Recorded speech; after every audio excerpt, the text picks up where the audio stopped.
Assalamualaikum warahmatullahi wabarakatuh. Perkenalkan, kami dari kelompok 6. Di sini kami akan mempresentasikan hasil diskusi kami tentang pembinaan kenaikan pangkat pegawai. Baik, sebelumnya saya akan memperkenalkan anggota kelompok saya. Yang pertama saya sendiri yaitu Mulia Putri Wijaya dengan NIM 22002255. Selanjutnya Zarfidi Umairah dengan NIM 220250 dan selanjutnya Lufi Alvina yang dengan NIM 22002254. Baiklah, langsung saja kita membacakan materi yang pertama yang dibacakan oleh Azhara Video Maira. Pada Azhara, dipersilakan. Baiklah, terima kasih moderator. Pengertian pembinaan kenaikan pangkat pegawai. Menurut Peraturan Perundang-undangan Nomor 99 Tahun 2000 menyebutkan, pangkat adalah kedudukan yang menunjukkan tingkat seseorang PNS berdasarkan jabatannya dalam rangkaian susunan kepegawaian dan digunakan sebagai dasar penggajian. Karena kenaikan pangkat merupakan penghargaan dan setiap penghargaan baru mempunyai nilai apabila kenaikan pangkat tersebut diberi secara tepat pada orang dan pada waktu yang tepat. Oleh karena itu, Peraturan Perundang-undangan 99 Tahun 2000 secara jelas mengatur tentang ketentuan mengenai sistem, masa jenis, dan syarat kenaikan pangkat, dengan maksud agar dalam mempertimbangkan dan menetapkan kenaikan pangkat PNS berdasarkan norma, standar, dan prosedur yang sama pada setiap instansi. Kenaikan pangkat merupakan hal yang diidam-idamkan oleh masing-masing pegawai. Kenaikan pangkat adalah motivasi atau pendorong bagi pegawai negeri sipil untuk lebih meningkatkan pengabdiannya di dalam melaksanakan tugas sistem kenaikan pangkat. Kenaikan pangkat sangat mempengaruhi motivasi kerja pegawai karena dengan adanya kenaikan pangkat, pegawai lebih termotivasi untuk saling bersaing menunjukkan kualitas kerja individu atau kelompok. Dengan kenaikan pangkat, pegawai dapat membuktikan kemampuannya atau prestasi kerja sehingga pegawai yang belum menunjukkan kemampuan kerjanya dapat termotivasi. Yang ketiga, karena kebutuhan setiap pegawai yang berbeda dan bertambah setiap harinya, maka dengan adanya kenaikan pangkat, mereka akan termotivasi untuk bekerja demi memenuhi kebutuhan. Dan adanya keinginan untuk bertumbuh dan berkembang, artinya pegawai mempunyai kemampuan dalam pekerjaan itu ada kesempatan untuk tumbuh dan berkembang. Sedangkan dasar hukum kenaikan pangkat, yang pertama, Peraturan Perundangan Nomor 9 Tahun 2000, PP 012 Tahun 2002. Yang kedua, Peraturan Perundang-undangan Nomor 9 Tahun 2003, JOPP Nomor 63 Tahun 2009. Yang ketiga, Peraturan Perundang-undangan Nomor 53 Tahun 2010. Yang keempat, Perka BKN Nomor 12 Tahun 2002. Yang kelima, Perka BKN Nomor 13 Tahun 2003. Yang keenam, Perka BKN Nomor 21 Tahun 2010. Yang terakhir, Perka BKN Nomor 25 Tahun 2013. Sekian materi yang dapat saya sampaikan, saya kembalikan kepada moderator. Baik, terima kasih kepada Azhara Video Maira. Selanjutnya materi tentang jenis-jenis kenaikan pangkat pegawai yang akan dibacakan oleh Lutfi Alvina. Kepada Lutfi Alvina, kami persilakan. Baiklah, terima kasih kepada moderator. Saya di sini akan menjelaskan materi mengenai macam-macam pembinaan kenaikan pangkat pegawai. Di sini ada beberapa kenaikan pangkat. Yang pertama ada kenaikan pangkat reguler. Kenaikan pangkat reguler adalah kenaikan pangkat yang diberikan kepada PNS yang memenuhi syarat-syarat yang ditentukan tanpa memperhatikan jabatan yang dipangkunya. Kenaikan pangkat reguler dapat diberikan setiap kali setingkat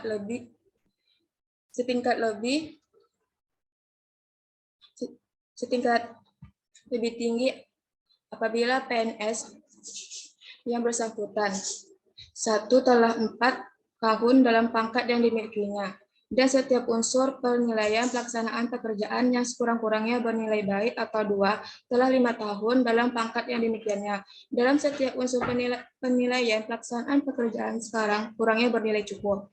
Yang pertama ada bagi PNS yang tidak menduduki jabatan struktural atau melampiaskan. Yang kedua ada bagian PNS yang baru pertama kali naik pangkat. Yang ketiga ada PNS yang menduduki jabatan fungsional. Selanjutnya ada kenaikan pangkat pilihan.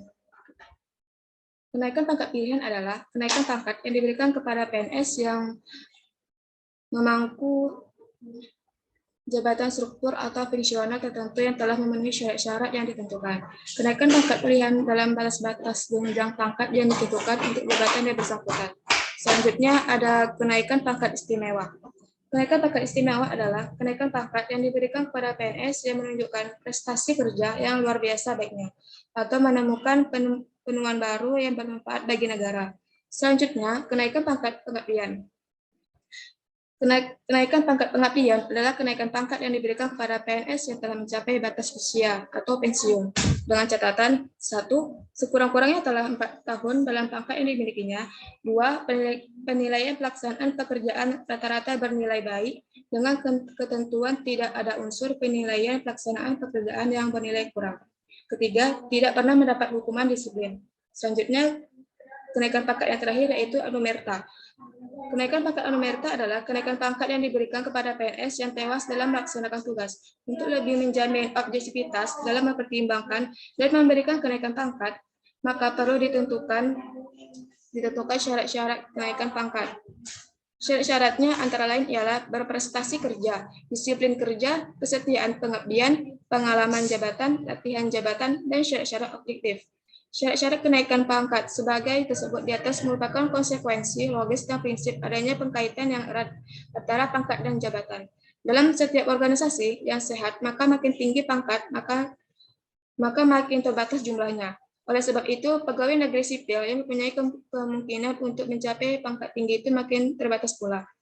Sekian dari saya alih kepada moderator. Baik, terima kasih pada Lutfi Alvina. Selanjutnya, materi tentang syarat-syarat kenaikan pangkat yang akan saya bacakan sendiri, yaitu pertama, syarat-syarat kenaikan pangkat. Syarat-syarat kenaikan pangkat terbagi menjadi 3. Ada syarat-syarat kenaikan pangkat reguler, kenaikan pangkat penyelesaian ijazah, dan pengajuan usul kenaikan pangkat.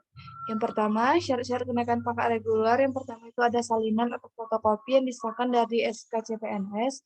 Yang kedua, salinan atau fotokopi yang disahkan oleh SK-PNS. Yang ketiga, salinan atau fotokopi yang disahkan dari SK pangkat terakhir.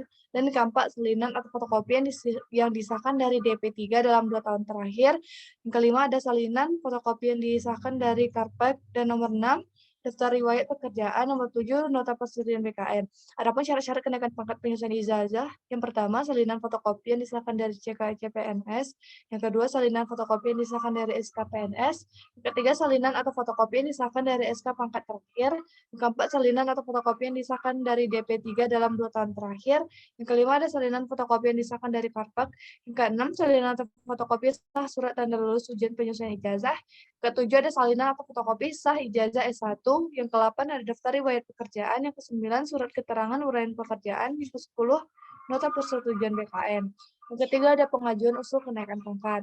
Yang pertama, Ketua Pengadilan tingkat pertama mengajukan usul kenaikan pangkat bagi pegawai teknis di instansinya masing-masing kepada Ketua Pengadilan tingkat banding untuk diteruskan ke Ditjen terkait. Yang kedua, Ketua Pengadilan tingkat banding mengajukan usul kenaikan pangkat bagi pegawai teknis di instansinya masing-masing kepada Ditjen terkait. Pegawai negeri sipil yang dipekerjakan atau diperbantukan di luar instansi induk secara penuh pada proyek pemerintah, organisasi, profesi, negara sahabat, badan internasional, atau badan swasta yang ditentukan, dapat diberikan kenaikan pangkat reguler sebanyak 3 kali selama dalam penugasan atau perbantuan, kecuali yang dipekerjakan atau diperbantukan dalam lembaga pendidikan sosial kesehatan dan perusahaan jawatan. Baik, mungkin sekian dari materi dari saya. Baik, cukup sekian presentasi dari kelompok kami. Jika ada kekurangan, kami dari kelompok 6 mohon maaf. Demikian presentasi kami ucapkan mohon maaf sebesar-besarnya. Assalamualaikum warahmatullahi wabarakatuh.